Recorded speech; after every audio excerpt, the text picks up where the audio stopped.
What's up, fellas? How you doing, man? Antonelli here.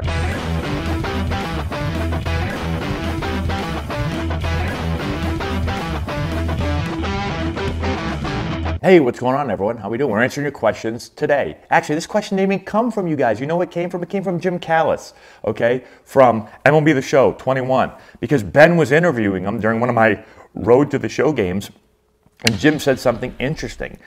And he talked about the minor league lifestyle and minor leaguers. And do minor league players want to see their teammates fail? What?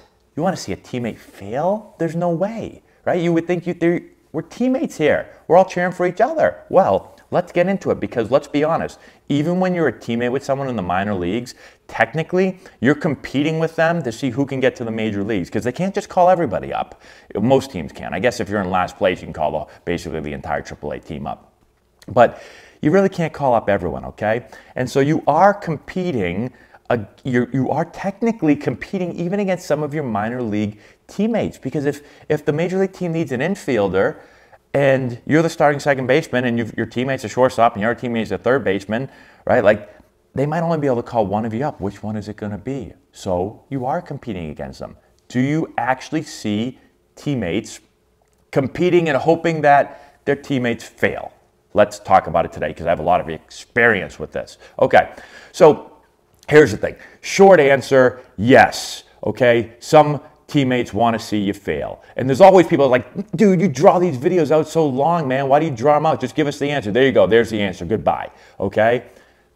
Now, for everyone else that wants to get a little bit more detail instead of a 12-second answer, I do think that some teammates want to see you fail. Not all teammates, though, okay? I was one teammate. I was a good teammate. I want to see my teammates fail. I wanted to see them do well. I just wanted to see myself do better. I want to see everybody do well. I just wanted to do really well as well. Well, how many times can I say well in a sentence? So let's get into some specific examples of this, okay? Because I've seen it go both ways. And the biggest thing for me, I personally, and maybe this is just my personality, okay? But I always helped my teammates. I can think of a couple of quick examples. First thing, anytime I ever played infield with someone, and anytime there was two second basemen, right? So like, for instance, Seth Johnston, one of my favorite players that I played with. Probably never see this video, although someone might know him and send it to him, okay? Johnny was one of my favorite teammates that I had. We weren't together a super long time because he was older than me, so we weren't together at the beginning, and then we kind of started to play with each other. And then, that sounded weird. Okay, let's start that over for a second, okay. So let me give you this specific example of Johnny and I. So he was drafted out of Texas, pretty high pick, I believe, and he was a great player at Texas, great player. And they had a lot of success there. So he was the second baseman, the level ahead of me. I ended up getting called up to low A ball. He was a starting second baseman. I was a starting infielder, gonna be second baseman eventually at the lower level. We both get put on the same team. Now, Johnny might not agree with this, but all I know is when I first got there, I don't think Johnny liked me too much, because I think he thought I was coming in and, like, I don't know, maybe he thought I was going to be one of those guys that's like, get out of my way, man, you got my position, beat it, geek. Like, that's not how I was. So at first, we were together for like 2 weeks at the end of that season, and I don't remember talking to him. I don't know, maybe he just didn't like me. I had a shaved head. Maybe he thought I was scary, okay? But the next season, we both went to Lake Elsinore together.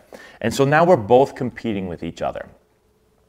I think Johnny became one of my favorite teammates I ever had, okay? We became good friends. I never, ever, ever wanted to see him fail. Hopefully he would say the same about me. We were competing with each other, right? We're both second basemen. Actually, I ended up playing second. He got transitioned over to short and third a little bit. But we were competing against each other. And I would have no problem first being his friend, hanging out. Like, sometimes you see that. Sometimes players don't want to hang out with other players because they're like, they see him as competition, right? I see this happen. So they want to stay away from him. I don't want to be near that guy. Like, I don't like that guy. I'm competing against him. We became really good friends. And I would help him out just as much as he would help me out. So if we're doing something and I thought, oh, I could help him with this fielding technique or something, you could talk about it. If it's a batting technique and approach thing, we would talk about it. So for me personally, I always felt like I don't want to see anyone else do poorly. Do I want to see myself do better than everybody? Yeah, like as a player, you want to do as well as you possibly can. But I'm not cheering when he goes to the plate. I'm not like, please strike out, please strike out, please. My approach was always, I want to get to the major leagues because I deserve to be there, because I did really, really, really well. Not because everyone else did so poorly that they were like, well, we've got no options. I guess let's call this guy up, right? I want to get there because I deserve it, because I played well enough. Independent of how anyone else plays, I don't really care, okay? And I try to keep this approach throughout my career. So as I moved up, I continued, you know, it's weird. I always became really good friends with players of a similar position. It's probably because you're hanging out with them a lot, right? You know, if I'm a second baseman, I'm going to be around the middle infielders all the time. We're going to be practicing together all the time, right? Like pitchers stay with each other, position players stay with each other. You know, left-handed pitchers kind of don't stay with anyone because they're weirdos, right? But so I always became really good friends with players that I was technically competing against, right? So I never wanted to see them fail. And I always felt like they didn't want to see me fail either. Maybe we just had really, you know, I had a lot of good kids on my team, a lot of good guys, not really kids, guys on the team. But there's definitely, and I have seen it before, certain players wanting other players to fail. And I've seen certain players talk about that, like, or ask, you know, how are you guys such good friends together? You guys are competing with each other for a major league spot. I've had people ask those questions before. I just personally, it's never really affected me. I've never really thought about it that way. When I got injured and went down to the lower minor leagues, this is probably, at this point, I probably figured I'm never going to play again. I'm going to be a coach. But I remember trying to coach up all the second basemen. Like, I couldn't play. I couldn't do anything. I had a cast on my hand, but I would go out to practice mainly because I was bored.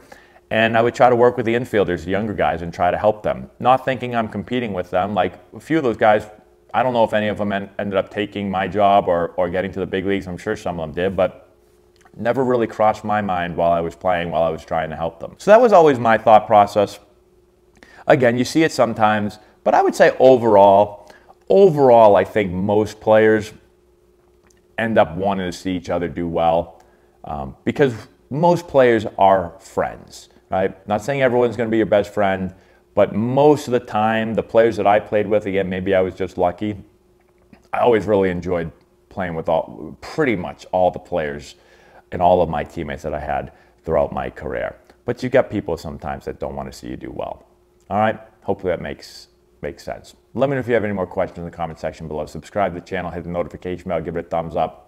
We'll talk to you later. If you've got hitters that you're looking to improve before the start of next season, this is essential for you. Matt Antonelli here, former major league player, first-round pick, and college coach. With this course, we're going to show you exactly, step-by-step, how to generate power, develop bat speed, and enhance swing mechanics. Regardless of your hitter's age, this course is going to deliver advanced hitting techniques that will allow any hitter to get better and make an impact at the plate this spring. We have a full catalog of training content that you can access from anywhere at any time. This course is perfect for players, parents, coaches, instructors, and more. It offers a comprehensive package of drills and techniques that you can directly implement. Our course has helped hitters all over the country at different competition levels, and the feedback that we've received has been outstanding. The work you put in now will drive your success at the plate this spring. Get the essential knowledge that you need to take your game to the next level.